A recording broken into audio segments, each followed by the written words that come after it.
once again. Uh, Mag-demonstrate ko karon sa second performance task na ipabuhat na ko ninyo sa grade 11 senior high school. Di ako karon sa shop. Ako ning gituyo nga mingaw kay why dili ting distribute o modules kay para ma-focus nako ang pag-explain sa basic refrigeration cycle. Okay, so dili na nako langanon pa mo kakita sa atong shop, mo itsura sa shop na to. So nadiri ang refrigerator nga akong demonstratan. Karaan ni siya nga type, external lang iyang condenser. Tayo sa ka refrigerator dito, embedded ang condenser. Pero ang pinaka-nindot ani is kaning na skeletal model sa refrigerator na makita ang intero mechanical o electrical parts para ma-explain kung asa padong ang tubo gikan sa compressor padong sa iyang mga components din balik sa compressor sa ubos. So dayang yung compressor sa ubos. Kay mo na i-explain ako karon. So dili pa ni i-appeal sa inyong demonstration. Ako rang ipakita ninyo karon nga nakahuman ako introduce. Siya wa kakita sa atong shop, mo ni itsura sa atong shop, nagkalandrakas ng mga aircon diha sa likod, mga covers, mga kanang mock-ups for electrical and mechanical troubleshooting. So o pa nakita ng uban, mo ni itsura sa atong shop.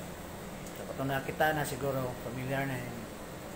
Okay, so supposed to be nagdako tripod para i-umdura unta ang video, but di na ako ma-focus ang component kung dili na ko hawiran ang cellphone. So pangutanan ninyo unsaon man ninyo pag-perform. Okay? So mo ni buhaton ninyo. Una is i-introduce ninyo ang demonstration.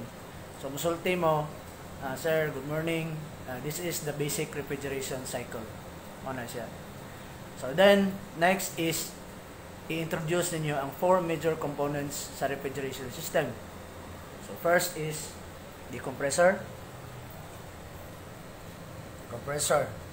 Then next is the condenser. Next is the filter, the capillary tube. Ano siya? Ang gamay kay nga tubo. That is na metering device. And lastly, the evaporator katong nasa sud kanang gitawag na to freezer. Ato pa na sa refrigerator na to sa atong balay. Mo na ikaupat nga component. Na kung nay mawa na nang niyang upat ka major component, dili gyud siya mo function. Okay, so after naming the 4 major components, you have to define or describe the function or what's the purpose of the component.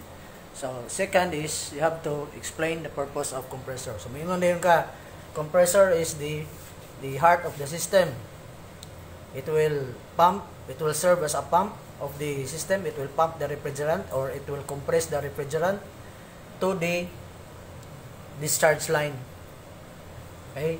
So this is the discharge line. Padong na siya sa condenser ibabaw. Okay. So aning dapita sa discharge line, ang imong refrigerant ana is naa sa high pressure, high temperature vapor refrigerant. Okay, inyo nang i-mention. So aning nga portion as the compressor compresses the refrigerant towards the discharge line, the refrigerant is in high pressure, high temperature vapor refrigerant because temperature and pressure is directly proportional. Once nga ang pressure musaka, of course, ang temperature pod musaka. Okay, ko ba? So next, after mudong ka sa condenser, mingon din ka, makita ninyo ang condenser nga taas ang iyang tubo. Naka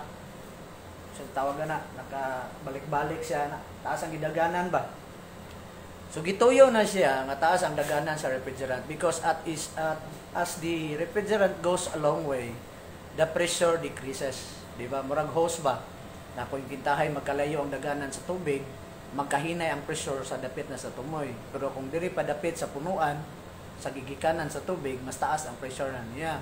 So ang principle sa ato ang condenser, kung imong pa daganon ang refrigerant og layo nga agyanan niya kaning tubo, magkalayo, magkahinay ang pressure. So sa gingon na nato nga ang pressure and temperature is directly proportional to each other. Once nga mo lower or mo decrease ang pressure, the temperature will also decrease. But sa aning nga portion, sa paning nga part, because it is still in a high pressure, high temperature vapor, of course, ang pressure ani is dili ni siya diha-diha dayon mo ubos.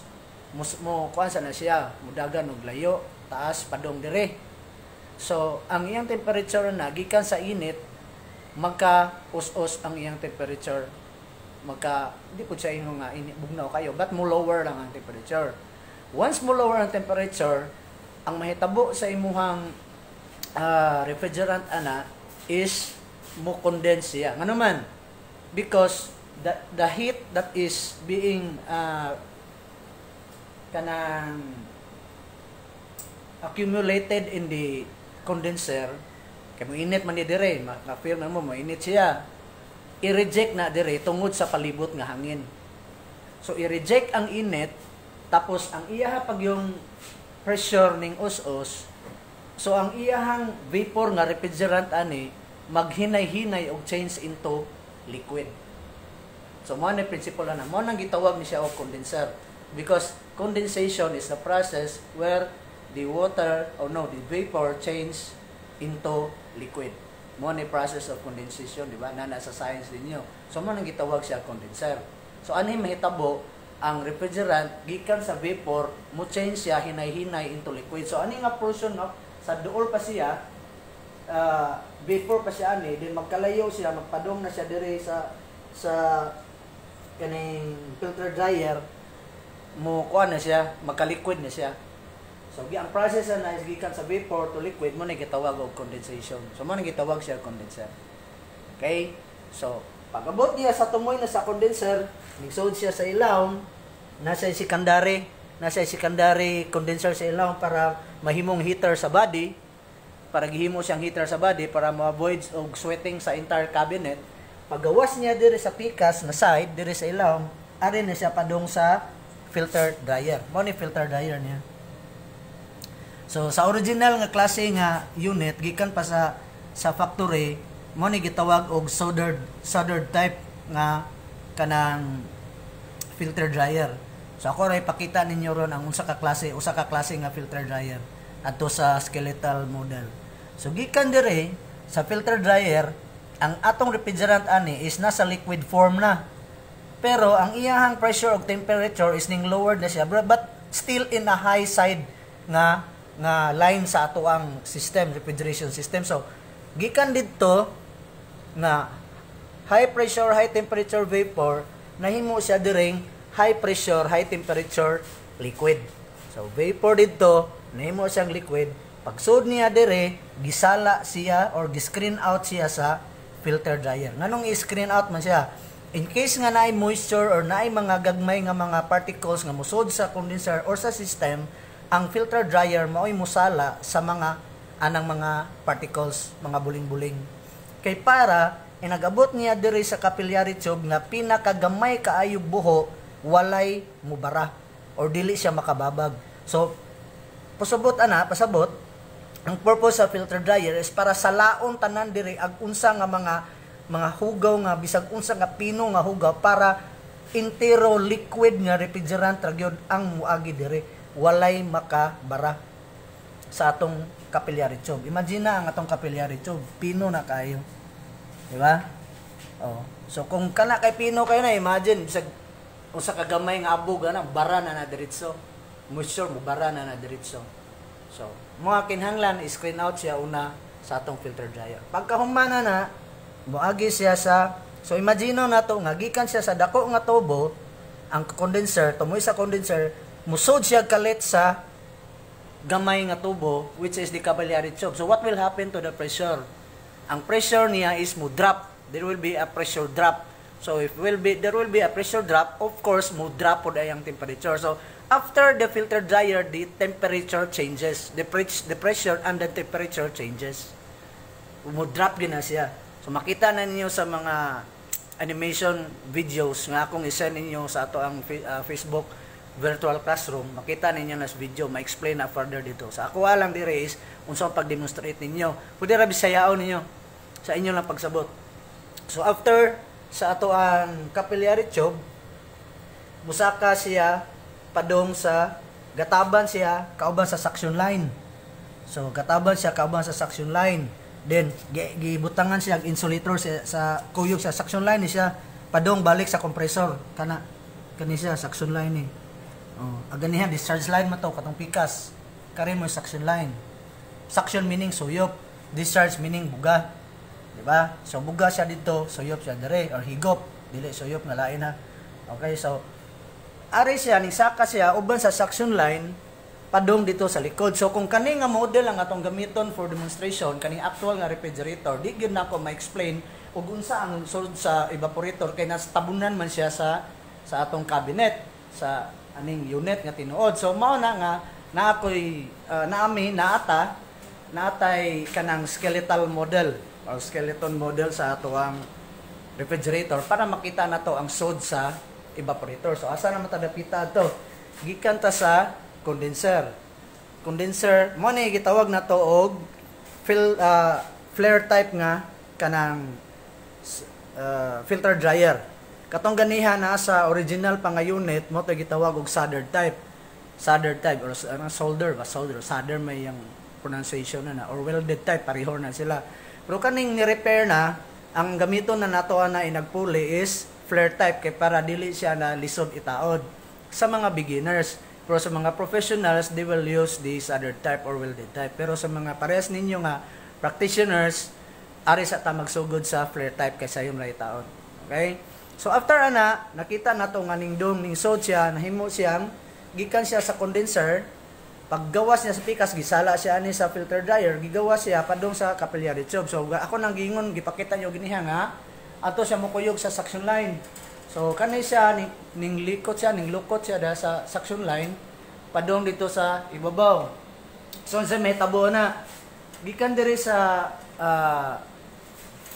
capillary tube ning sod siya sa evaporator. Okay? So mo na evaporator na to. Kanana sa ibabaw. Ya, kita mo sa gamay nga tubo. Dara gamay nga tubo da. Dara. O ning sod siya sa evaporator. So mo na ni ang tubo sa evaporator na to. Ug ato nang tanawon sa sod, mo ni ang ato ang freezer. Diba? Ang actual freezer. Ug iba sa refrigerator paning nga tinuod. So nakita ninyo ang iyang proseso sa ilawom. Ning sod siya dito ning subay sa iyang mga tubo, ning libot siya na. So ang atong evaporator mo ni katulungan ay kaupat na ni na component sa refrigeration system. So kung katong ato ang condenser, ang iyang trabaho is i-reject niya ang init, ag ato ang evaporator opposite ang iyang purpose or function. Ang iyang function is to absorb heat. So basically, refrigeration is not producing cold. It is actually reverse sa inyohang nasabtan. The unit is absorbing heat. So if there is an absence of heat, unsa may mahabilin? Of course, bugnaw na lang. So mo ni ang refrigeration system, absorption of heat. So tungod aning refrigerant nga gi-charge sa system that is in charge on the absorption of heat nga naa diri musod sa entire cabinet na musod diri sa imong refrigerator, higupon niya pinaagi adtong refrigerant. If the compressor is the heart of the system, the refrigerant is the blood of the system.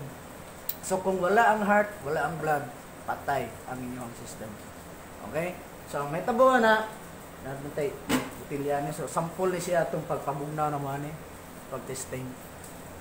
So sunod is pagsud niya sa evaporator, muagi ang refrigerant dire, i-absorb niya ang init.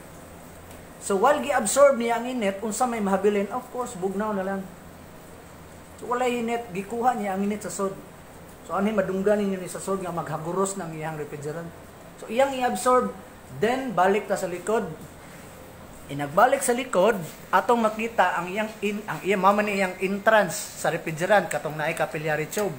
Ang iyang exit code kaning naay kani siya. Kani. Mo na iyang exit. Okay? Kani siya, kani usa. So mo na yung exit, then niagi siya aning na ay murag hotdog na aluminum. Kana siya, mo na exit niya. Muagi siya na murag hotdog na aluminum. Kani siya mo ni gitawag og accumulator. Kana accumulator, ang purpose nga naa siya is it will expand the refrigerant. By the way, gikan sa capillary tube, ang atong refrigerant ana is naka-liquid form na siya. So, kung naka-liquid form na siya at low temperature and low pressure liquid, pag sud niya dire, of course, muagi siya og dako nga buho. Unsay mahitabo sa liquid kung mogikan sa gamay nga buho, mukalit og agi sa dako nga buho. So, mura na siya og kanang spray bitaw ninyo sa inyong buhok or pahumot mangiyana nga gikan siya gamay kayo nga tubo, pag press ninyo, muana siya, mubukad, mu-spray out siya. So, ingana po ang mahitabo ani sa refrigerant sud sa capillary tube. Gikan sa gamay nga tubo, liquid form siya, paggawas niya ning dako nga tubo, padong dito sa evaporator, ang mahitabo niya ni is mo-expand siya. So, once mo-expand siya, it will absorb heat. Once na sa vapor form siya, mo na time nga kusog siya kayo mo absorb og heat. Kay once nga naa siya sa vapor form siya ang imong refrigerant, mo na time nga naka-evaporate ang imuhang refrigerant sa system. So naka-absorb pa siya, once maka-absorb siya og init, mo evaporate pag sa mo na nga gitawag siya evaporator. So evaporation is the process of turning liquid into vapor. So bali opposite siya dire sa condenser. Mo nang gitawag siya evaporator kay gikan siya sa liquid nga refrigerant, pag absorb og init dire sa sud sa evaporator, ning absorb sa init ning evaporate ang imuhang refrigerant. Mo na nga i-absorb niya ang yang init, ang mabilin bugnaw na lang. Now karon paggawas niya dire, niagi siya accumulator para i-vaporize pagyud ang refrigerant. Ang purpose nga i-vaporize ang refrigerant kay aron inagbalik niya dire sa suction line, it will be 100% vapor refrigerant. Kay dili pwede nga masudlan ni og liquid kaning suction line padung sa compressor, kay kung masudlan og liquid ning compressor, guba ang atong compressor. Nga naman, we cannot compress liquid. Okay? Only vapor will be compressed. Dili ma-compress ang liquid. So once nga nag-abot ani na sa compressor, it will be 100% vapor nga siya. So the cycle repeats itself. So muna na siya. Nagbalik sa vapor, low pressure, low temperature vapor dire sa inyohang sa ato ang evaporator. Balik siya dire as a low pressure, low temperature refrigerant vapor. Okay? Yukuhan ninyo ang concept. So muna to, gikan dito, primero, high pressure, high temperature vapor. Pag-abot dire sa condenser, high pressure, high temperature liquid. Pag-abot dire sa capillary tube is low pressure, low temperature liquid. Pag-abot sa evaporator, low pressure, low temperature vapor. So more na siya, balik-balik na siya. Pag-abot pagka-vapor niya balik, so siya dire sa compressor. Wala, retor, balik na po siya sa trabaho. So that's all for the basic refrigeration cycle. I hope na answer na ko ang inyong inquiry kung saan pagkuan o saan pag-demonstrate. Not necessarily parehas ako Dili good ingon nga na ka pareho gyud pandi gyud tanan kay dili man nato gyud na makas-a. Ang ato lang ani is maname ninyo ang components, maname ninyo ang function, then you have to understand the cycle of the refrigerant. Mora to. Dili na ayaw ni apel to mga pakapin ako nga mga kanang explanations kay kanang pakapin ako explanation is just to further explain to you the meaning, definition. So kung na may mga pangutana, ako man i-post ito sa ato ang virtual classroom.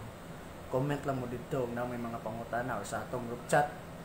So kung makita ninyo mo ni itsura sa atong skeletal model sa refrigerator, ginama ni sa previous ka batch. Okay?